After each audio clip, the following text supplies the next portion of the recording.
Hey team, Will Schneider doing a quick from the truck. I'm glad I'm not selling this. Very unprofessional quality video. Hopefully the content is good though. All right, I was talking to a fellow dojo owner today. We were talking about percentages to run your business.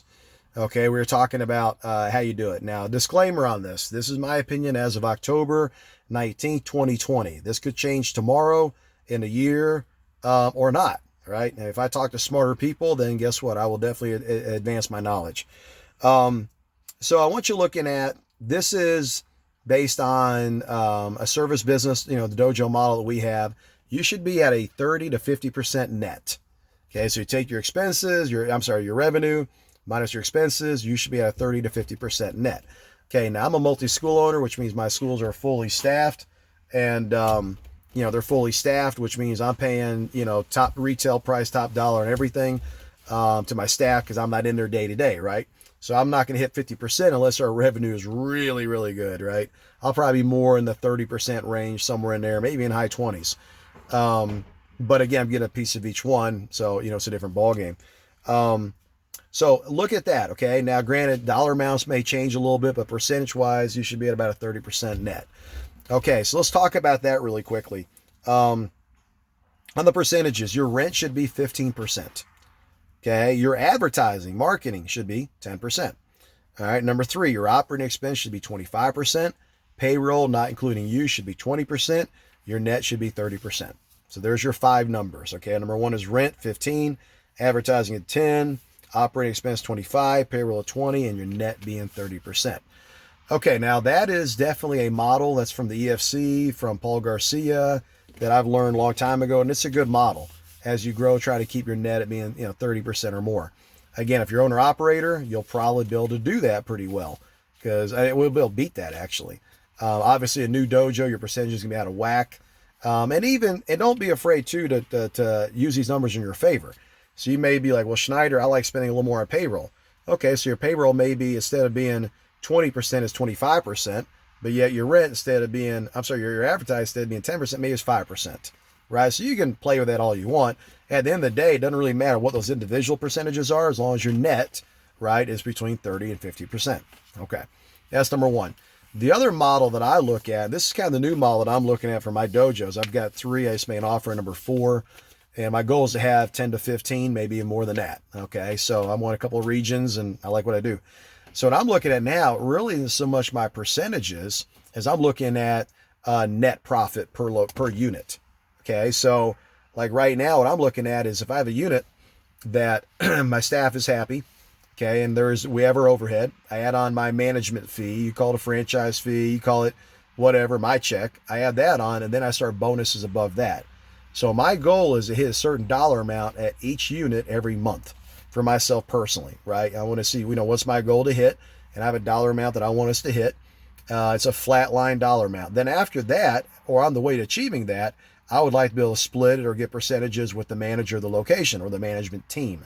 Okay, so for me, it's a little different. People may ask, well, what's your net per unit 2 or unit 3 or unit 1 or whatever? And they're going to fluctuate a little bit. But what I look at is, okay, did I hit that revenue, my per diem, if you would, that I want to make? And for me, I just take the overhead, add on the first half of what I want to keep, and then I start bonuses above that. And then above that, I want to hit about 10 grand profit. That way I can look at splitting that with the manager, and then I can look at making a chunk of that as well. And then that way I would hit my gross goals that I want per unit. So I hope that's not too confusing. It's actually pretty simple. How much do you want to make per unit? And then the same thing too. You may say, all right, percentages, that's all great and dandy. Look at too, what do you need to make? So if you're a 1 unit operator, 1 unit, 1 space, you may be like, okay, I don't care about 30% now. I'm still not making enough. All right, then I get that. Okay, in that case, what you look at is, okay, what is the break even of that location? What do you got to do? The rent, all the stuff you got to pay that doesn't include you.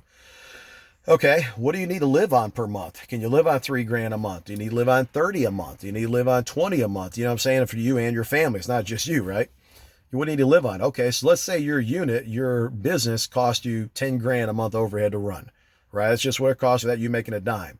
Okay, let's say you want to make 10 grand a month. Let's just go with that. What do you need to make out of that dojo or that gym? You need to make 20,000. Okay, that's what your gross needs to be. That way you can net 10.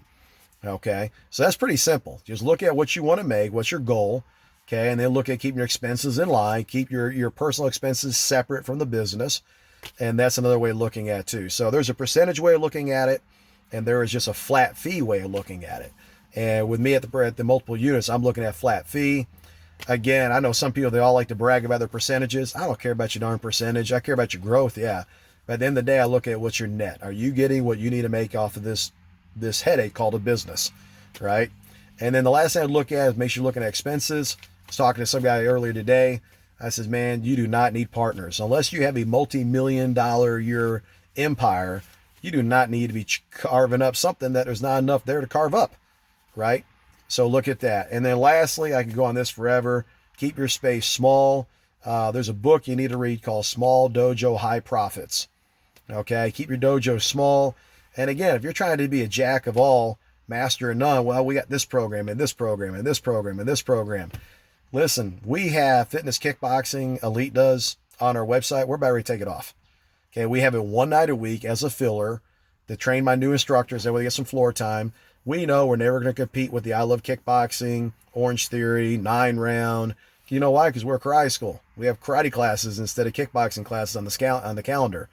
I can go over to my boot camp place I went to today, Edge Body Boot Camp, for $55 a month. They offer like 8 classes a day I can choose from. We're not going to be able to top that. But you know what? Martial art, talent, and skill that we're good at, we can beat them on that. Or we can excel on that, right? So anyways, a couple other little bonuses for you. But again, we went over percentage, the 5 percentage, 30, 50% net. We also went over paying yourself just a flat fee, what you got to do that, and not having too many hands in a cookie jar. Okay? Quit doing that. If you need help, that's fine. Pay them minimum wage or $10 an hour, but don't be giving them percentages of what comes in the door or the net. Especially if your name's on the lease, you're the one taking all the risk and all the gray hairs. If it's just you doing it, you don't need partners. You need to roll up your sleeves and get it done and just pay employees. All right, let me know if you have any questions. Bye.